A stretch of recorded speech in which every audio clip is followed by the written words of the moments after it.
Have you ever had an idea that you thought was a home run, game changer, would produce a lot of wealth in your life, but it never got out of your head? It's stuck in there. But today on TC Talks, we're going to talk about get out of your head. Episode 12. Let's go. We got the passion, we got the drive. Regular people living real lives. And this is TC Talks. This is TC Talks. This is TC Talks. And this is TC. Hey, what's up, everybody? TC here with another episode of TC Talks. Episode 12. Man, as you can see, I'm a little bit more spiffy today than what I normally am. I've been doing a lot today, man, serving the city and doing other things. And so why not, come to the TC tribe all gussied up, looking like $1,000,000 because I am $1,000,000. Yeah, absolutely. Listen, I appreciate y'all returning back and watching another episode. For you new people, we welcome you as well. But you know what we do here? You got to subscribe to the tribe. Hey man, hit that subscribe button and that notification bell, and every time fresh content drops, you will be the first one to be notified. Well, here we go again, people. We back with another episode, and we're going to talk about it today about get out of your head. Wow. You've been stuck in your head. Maybe some of you are stuck in your head right now. I've been stuck in my head. That's why we're going to talk about it, because here on TC Talks, we are regular people living real lives. I mean, man, let's stop and pause for a minute and think about this thing. I mean, you had an idea. You sure it was a home run. It was a game changer. You even got a vision board, and you took notes. You probably even bought books and signed up for programs and got a podcast you listen to all the time, such as this. And man, as you was ready to rock and roll and rock, you sure that this was going to change not just your life or the people you serve or your family that's connected to you. You thought that this was going to be the one for the books, only to discover it's in your head. Never got out of your head. Because maybe you experience, the more you think about it, probably the more difficult it seems to be to do what you dreamed about doing, what you were preparing to do, but it's still in your head. You say you was going to do it last month, and here it is 3 months later, and you still haven't done it. You was going to do it last year, and here it is 4 years later, and you still haven't done it. I mean, you go to a conference and you get motivated. As soon as you fly back home from the conference, that motivation stays in the baggage claim and never gets in the car back home with you. Isn't that something? Or you around surefire people, man, everybody in the room is motivated. Then you get back around your normal context and the people around you is like wet wood. Nobody can catch on fire. And after a while, guess what your fire does? Because you're around a whole lot of wet wood, yours die out too. And the greatest part of your vision is just stuck in your head. But today, as we converse, I believe you're going to get out of your head. That's what I want to empower you to do, is to help you get out of your head. I got my trusted dusty notes, y'all. Here it is. But I want to tell y'all this, though. I'm looking forward to talking to y'all about this, because this is my honey hole. This is the reason where I am and what I'm doing is because of E3. If you've been following me, E3 stands for exposure, education, and execution. As a matter of fact, September the 16th, I'm doing an E3 challenge. And I believe if you get into this conversation, what we're talking about today, I want you to be in the room. You know why? Not because I'm asking you to be there, because I need for you to get what's in your head out of your head, because what's in your head is a gift to everybody else. And they need the gift that's being held hostage in your head. And today we're going to give the key to the cell of your genius so it can be released so the whole world can see why you were born and why you're gifted the way that you're gifted. And that's why E3 is very important. Exposure, education, and execution. Watch this. Exposure wakes you up. Education builds you up. But execution, it takes you up. We're going to go from stuck to start, from start to soaring. That's a part of this conversation today. I told y'all I'm super excited, man, but I want to talk to you. Why is it, TC, that I get stuck in my head? Probably for the same reason that I was stuck in mine until I learned how to open up the prison of my genius and get out of it. Get out of it. If you're taking notes, it's probably a good time to take notes. If you're watching this or listening to this while you're driving, man, go back and play this thing over again, because I'm telling you, it's a game changer. It really is. Reason number one, I think the reason why we get stuck in our head is because of exposure. Lack of exposure. Have you ever said to yourself, man, I just love being at home. Ain't no place like home. You Dorothy, you don't want to go nowhere but just being at home, and you want to sleep in your own bed and all that kind of stuff. Don't want to experience anything different because you love the comfort of your convenience. And guess what? The comfort of your convenience has also become the cell of your mediocrity. And that's why you're stuck in your head. You can't act on what you've never seen. Y'all heard me say this before, because once you see it, you cannot unsee it. And I tell you the first reason why we stuck in our head, because we lack exposure. We lack exposure. Because without new experiences, perspectives, or role models, hear what I said? Role models, your vision is capped in your current reality.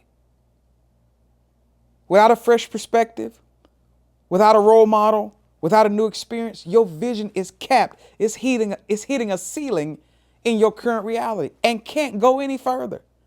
That's why you're stuck, because you lack exposure. And the reason why most people want to stay where they are is because of some type of fear. And probably the fear was a predisposition to something that you were probably just collateral damage of. You saw somebody else scared of it and you became scared of it too. Look, especially us, black folks, this is kind of funny, is you ever been walking in with a group of friends and all of a sudden one just break out running and you start running and you don't know why you're running, but everybody's scared and hadn't seen anything?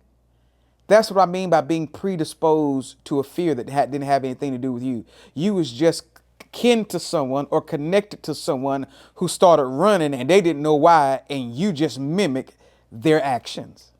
And you've been living out something that you don't even know why you're afraid of it, because you never saw the reason to fear it to begin with. You just saw somebody else run. But you got to get a new experience. You got to get a new perspective. You got to get a new circle, fresh role model. You got to get somebody that's like the wind to your sail, that will put their hand in your back and push you and say, you can do it. You can accomplish it. You can finish it. You got it in you. Release your genius. Let the fear go. Listen, if you're going to fail your way forward. And if you talk to me, I'll say you've never failed anyway, because it was only feedback for your success. You got to keep going.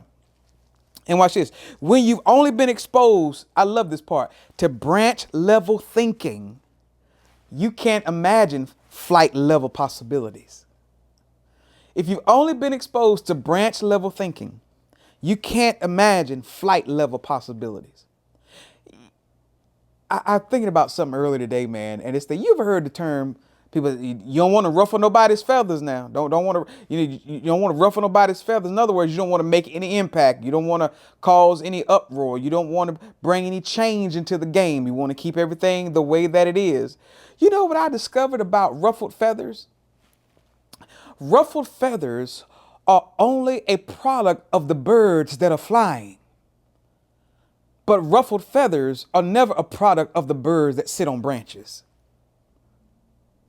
So if you're going to take to a new altitude in your attitude, you're going to ruffle some feathers. And you got to accept that. And that's not a bad thing because you're bringing impact and you're bringing change. And change is never comfortable for people who reject it. Ooh. If you've never seen a thriving business, then you will only aim for job security. Lord, can I say that for the people in the back? If you've never seen a thriving business or thriving business owner, the only thing that you're going to aim for is job security. You got to see more in order to believe more. Once you believe more, you'll do more. Once you do more, you'll have more. But it starts with seeing. Because once you see it, you can't unsee it. Because you know what exposure does for you? It stretches your belief. It stretches it, man. It makes it larger. I've heard somebody say this, because a mind that is stretched cannot return to its original form. Goes back to what I just said. Once you see it, you cannot unsee it.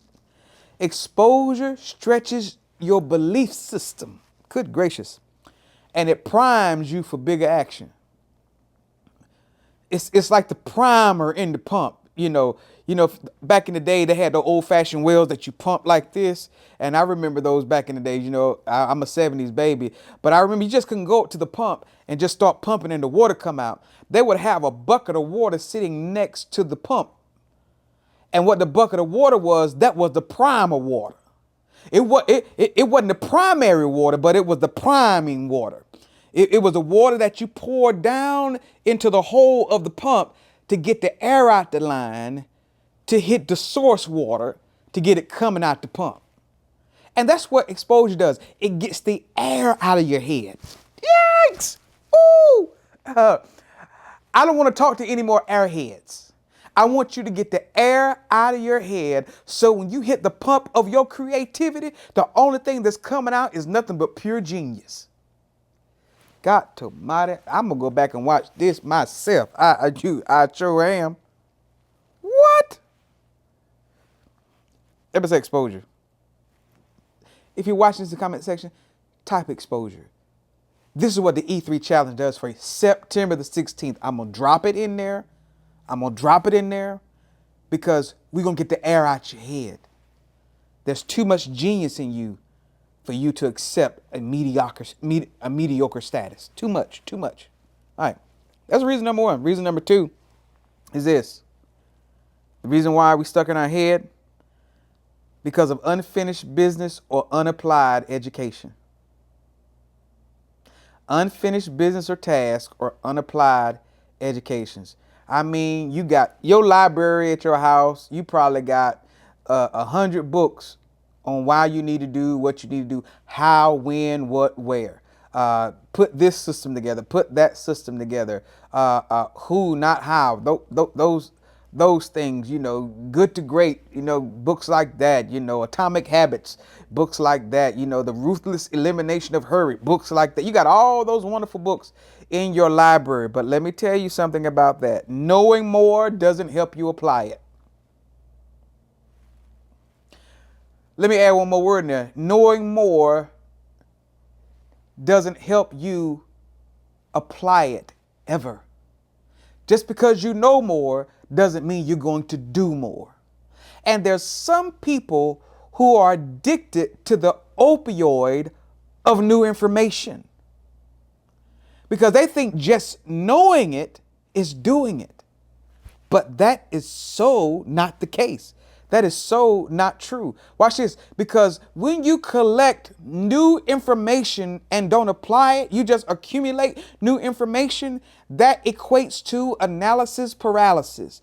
The more new information you have that you never apply, you suffer from analysis paralysis. You know what to do, but you never do it. You register for the conference, you register for the summit, you register for the challenge. You got 25 certificates in your email and hanging on your wall, but you haven't applied anything that you've been certified for, and you spent the money. You spent the money to do it. Come on. Watch this. It's like, I love to cook too, y'all. I love to grill. I got me a big green egg, man. I love to grill. I do. I got that from my mama, I believe. Man, if I ain't no believing, I know I got that from my mama. But let me tell you something. It's like you love to cook. You download a dozen recipes, but you never prepare them. Oh, I got the recipe for baked chicken. I got the recipe for barbecue. I got the recipe for smoked ribs. I got the recipe for collard greens. I got the recipe for broccoli casserole, and you've never made it. Oh, I got the best recipe for pineapple cake. I got the best recipe for sweet potato pie, and you've never baked one. What good is it doing the people with an appetite that surrounds you, and you got stellar recipes, but you never turned on the stove or the oven? You know more, but you ain't never applied it. And here's a key takeaway for the second reason is education must be actionable, not just informational. And you know, if y'all been following me, you know I've lost a considerable amount of weight. You know, I'm down 105 pounds.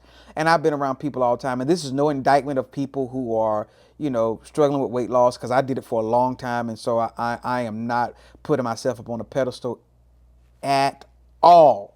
No, I'm not. But I learned something about myself.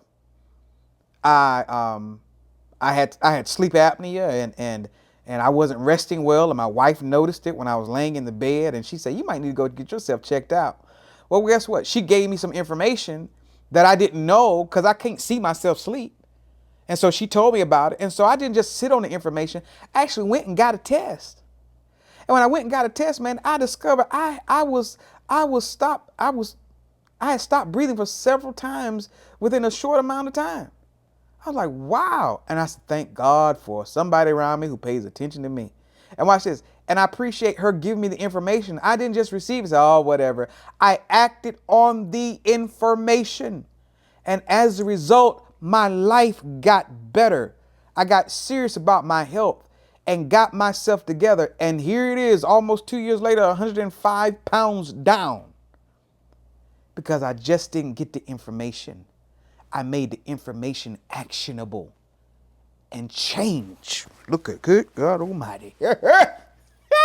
Change was a result. Now listen, I ain't arrogant or nothing, but I'm just excited about my personal transformation, because I didn't know how bad I felt until I felt better. And right now you think you're doing good until you experience great, and then you realize your good was terrible.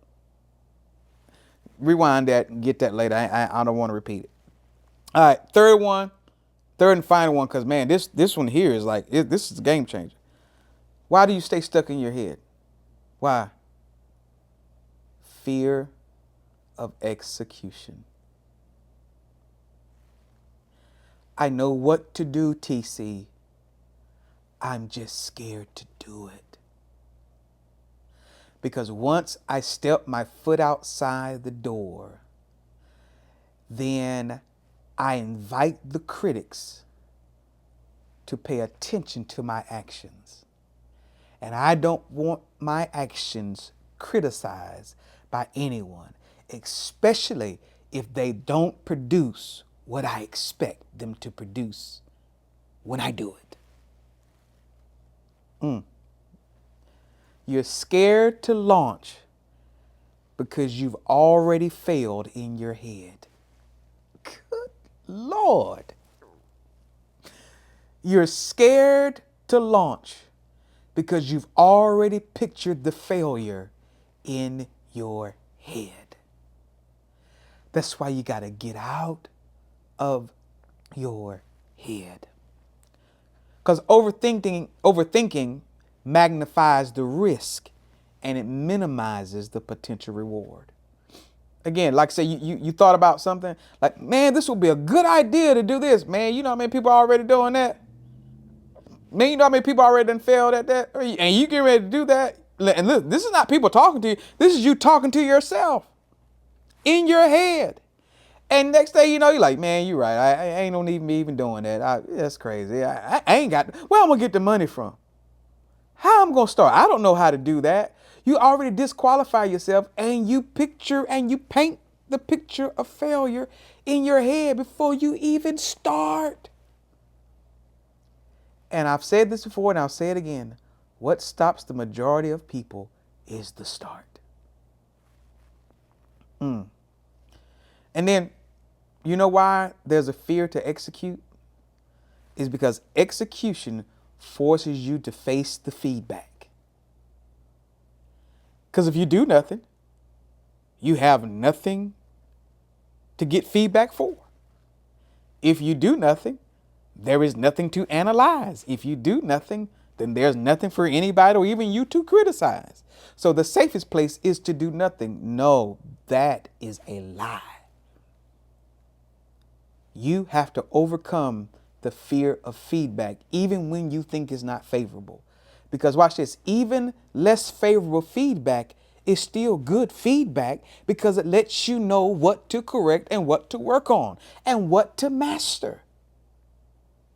You don't want anybody in your corner always applauding you, talking about good job, good job, good job, and they lying to you. It's just like, go back to that cooking that cooking analogy I use. I love to cook. And I remember one time I cooked something. I'm sorry. I cooked something, and my wife, man, she I love her, but she's brutally honest. I don't know, with some chicken or something, and I think I might have put a little too much salt on it. And she looked at me, she said, this too salty. And I remember what I did is actually I used two seasonings and not realizing that both seasonings had salt already in them, which made the cook extra salty. But guess what? That feedback allowed me, I can't use these two seasonings together again because they both pretty much have the same type of ingredients, which will make the food extra salty. That was good feedback. Even though her experience was not a positive one, but yet it gave me feedback because my job and joy is to see her enjoy the food that I cook. So I went back to correct that based on the feedback she gave me. Now I cooked the other day and she said, honey, this is good. Because I got the feedback prior to. Don't be afraid of feedback. Invite it. You need it. You need it. Because it sharpens your genius even the more.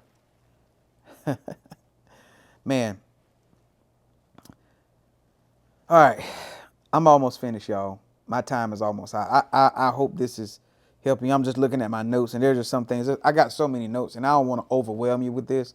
But I just hope and pray that this podcast is getting the air out of somebody's head, is pouring the primer of exposure into the well of your creativity. And when you pump it, the only thing that's coming out is your God-given genius. And watch this. Let me tell you something. When your God-given genius comes out, it don't mean you got to give it away for free either. You better find a way to monetize that thing.